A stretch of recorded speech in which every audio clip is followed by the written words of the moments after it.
Assalamualaikum warahmatullahi wabarakatuh. Nah, ini adalah bab terakhir untuk semester ini dan salah satu bab yang terakhir. Setelah ini kalian kelas 2 ya, kelas 2 gitu. Nah, ini adalah bab tentang hikayat. Hikayat itu keren. Apa itu hikayat? Nah, pernah dengar kata hikayat? Kita belajar itu ya. Jadi hikayat itu bisa diubah menjadi berbagai karya lain. Hikayat juga sudah menyelamatkan ribuan orang dari tsunami. Tahu nggak? Dan hikayat itu adalah warisan leluhur prosa lama yang harus dijaga. Jadi itulah kenapa alasan kita belajar tentang hikayat. Karena hikayat itu punya sesuatu yang harus kita pelajari gitu. Kita mulai ya.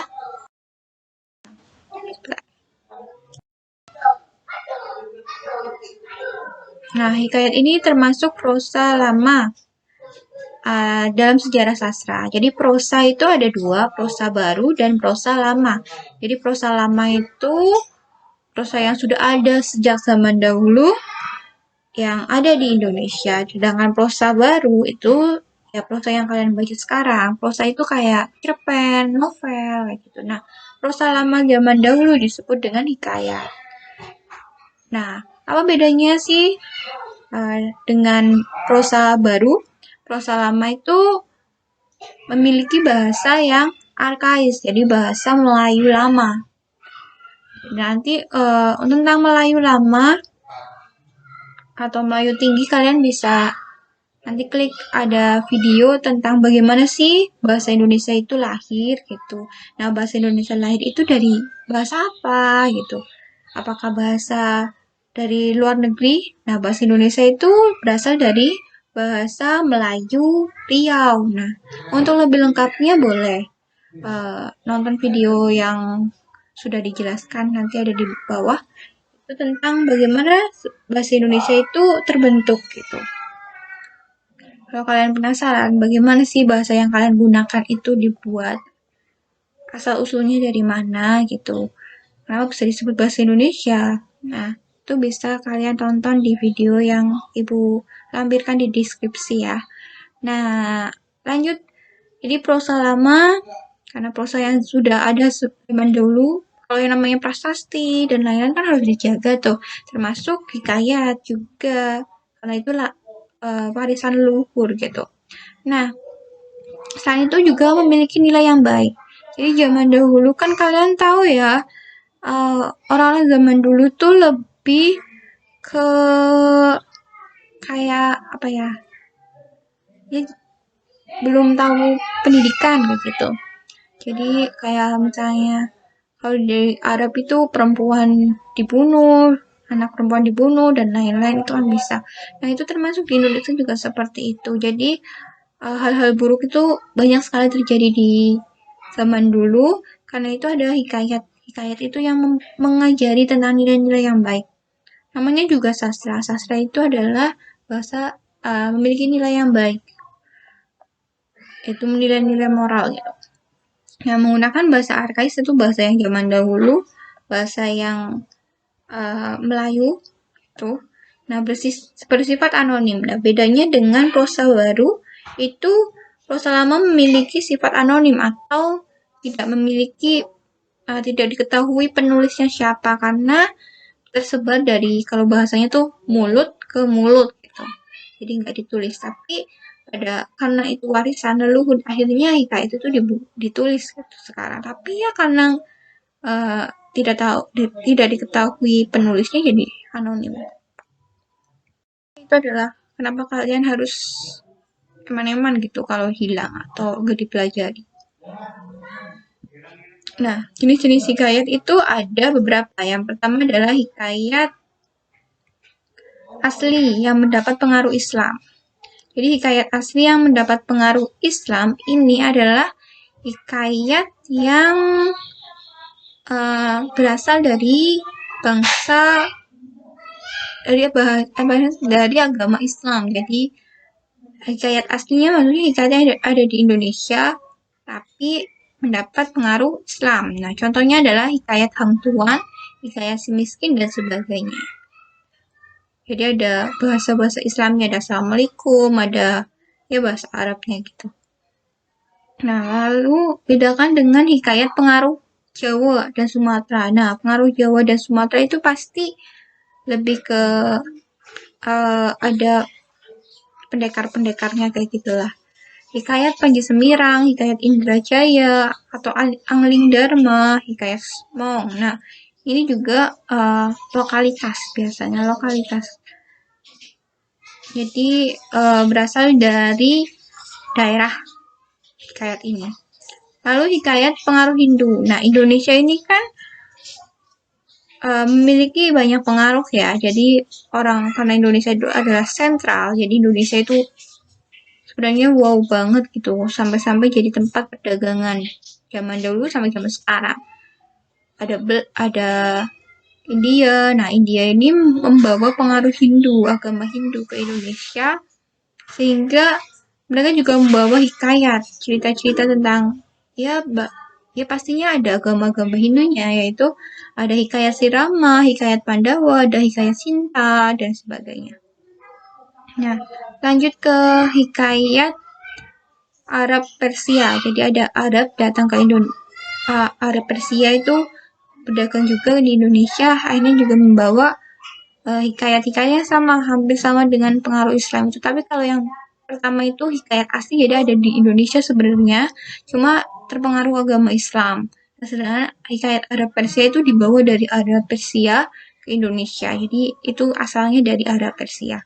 Ada hikayat 1001 Malam yang terkenal sekali itu, terus bahkan ada filmnya ya, Doraemon bahkan ada filmnya yang bahas tentang 1001 Malam. Nah, hikayat Amir Hamzah dan hikayat lainnya. Ini jenis-jenis hikayat di Indonesia. Lanjut, hikayat menyelamatkan ribuan orang ketika tsunami Aceh. Apakah kalian sudah lahir ketika tsunami Aceh melanda Indonesia?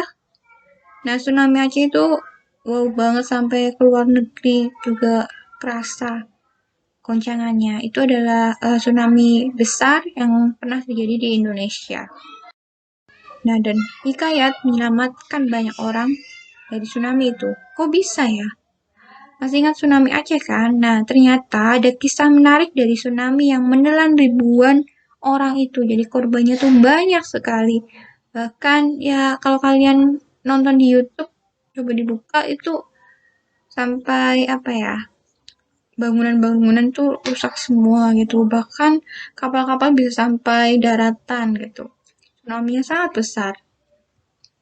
Nah, jadi di situ di Sumatera, tempatnya di Pulau Simaulue, bacanya nggak tahu deh, Simaulue tuh ada sebuah hikayat bernama hikayat Semong. Jadi ini hikayat yang berasal dari Jawa Sumatera. Jadi Sumatera asli dari daerah itu, tidak mendapat pengaruh dari luar-luar. Nah, hikayat Semong ini berisi tentang kejadian di masa lalu. Jadi hikayat yang berisi tentang kejadian di masa lalu, yaitu lebih ke dulu pernah terjadi juga tsunami gitu. Hikayat ini diceritakan secara turun-temurun dalam pulau ini. Hikayat Semong berisi kisah kejadian tsunami pada tahun 1907. Jadi 1907, sedangkan tsunami terjadi 2004. Jadi berapa tahun itu? Hampir 1000 tahun ya. 1000 tahun kisah Semong ini, hikayat Semong ini diceritakan turun-temurun dari anak. Biasanya mereka itu diceritakan ketika ada ngaji, itu diceritakan. Nah, kisah ini menceritakan runtut. Jadi, hikayat Semong menceritakan runtut kejadian tsunami dan tindakan yang harus dilakukan ketika tsunami datang. Jadi, hikayat itu berisi tentang kejadian tsunami tahun 1907, terus dan bagaimana tindakan ketika terjadi tsunami. Nah, ketika tsunami datang tahun 26 Desember 2004, Pulau Simaulue yang ada di barat Sumatera dan dekat dengan pantai barat Aceh, dan titik gempa dekat sekali dengan pulau ini, dan penduduk di sini termasuk terpadat di Aceh. Jadi banyak banget masyarakat atau orang yang tinggal di Pulau Simaulue. Tapi menakjubkannya hanya 3 orang korban jiwa. Jadi puluhan ribu selamat dari tsunami Aceh di pulau ini. Ini karena apa? Ini karena ada hikayat Semong. Jadi mereka tahu dari sebuah hikayat Semong, mereka tahu bagaimana ciri-ciri dari tsunami dan tindakannya gitu. Peristiwa itu bahkan membuat pulau ini mendapat penghargaan dari dunia karena mereka bisa menyelamatkan masyarakatnya dari tsunami gitu. Nah, jadi ciri-ciri mereka tuh dari hikayat itu, hikayat Semong, mereka tahu bahwa ciri-ciri dari tsunami itu salah satunya adalah airnya surut.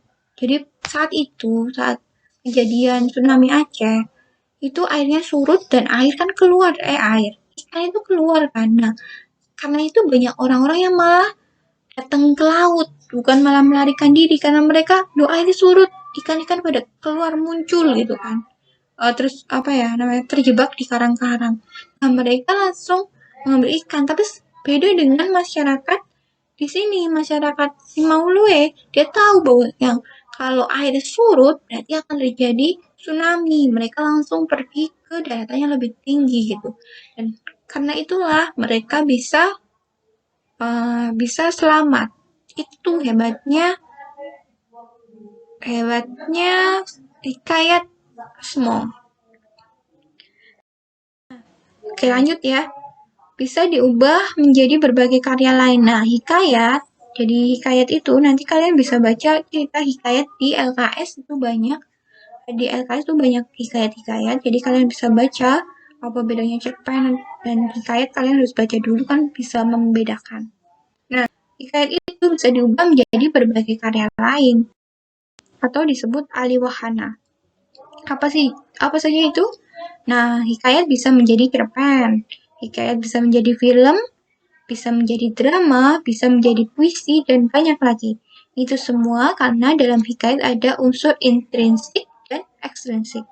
Intrinsik itu kayak tema, tokoh, alur, terus konflik gitu. Terus apa lagi?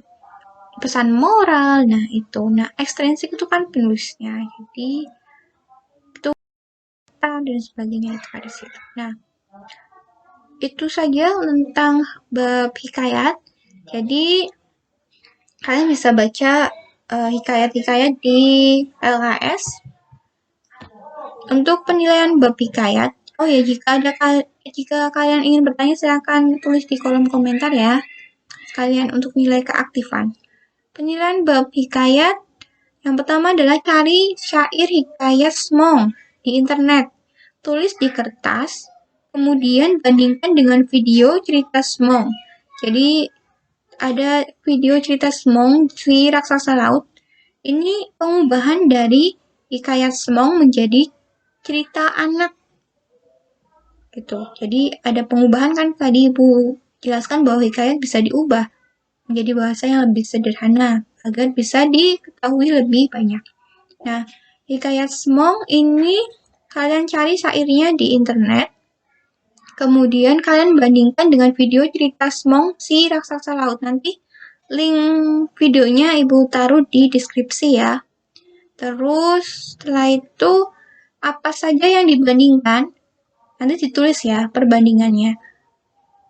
Apa perbedaan dan persamaan dari kedua karya tersebut. Jadi kalian cari perbedaannya. Perbedaan dari syair hikayat dengan cerita Semong, video cerita Semong itu bagaimana. Terus persamaannya apa gitu.